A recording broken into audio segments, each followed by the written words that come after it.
Popular painkillers like Oxycontin, Vicodin, and Percocet are being blamed for the sudden spike of drug addiction, overdoses, and death. Today, KTLA begins a special Health Smart series with a raw look at an epidemic that doctors warn could ravage anyone at any time. But a new test could be a real game changer, as Jessica Holmes reports.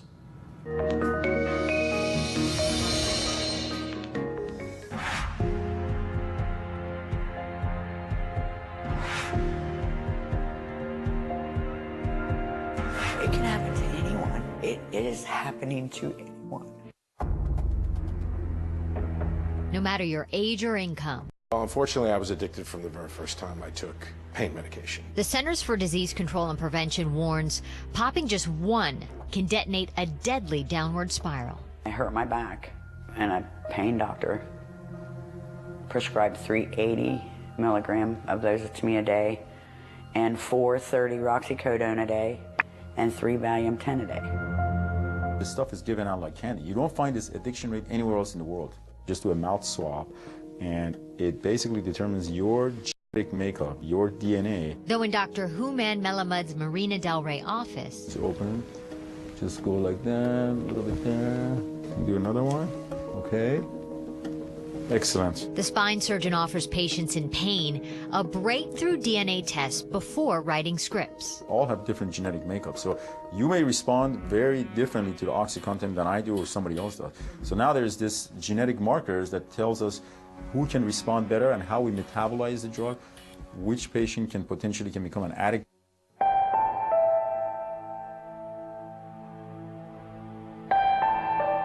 Basically, I went through all of the over-the-counter medicines to see if anything would work, and it really didn't. A glass of wine or two helped the most, which is also scary because I have alcoholics in my family. With statistics showing nearly 2 million Americans abuse physician-ordered doses, but blinded by debilitating disc injuries. The best way I can describe it is a body migraine. I understand why people would do anything possible to get rid of the pain.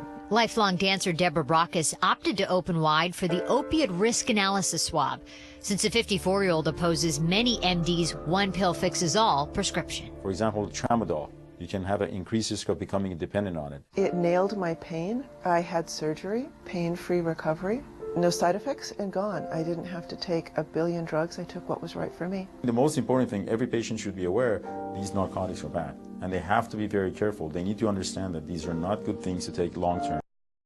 Find a solution for the problem. There's no reason why this country should have the highest addiction rate.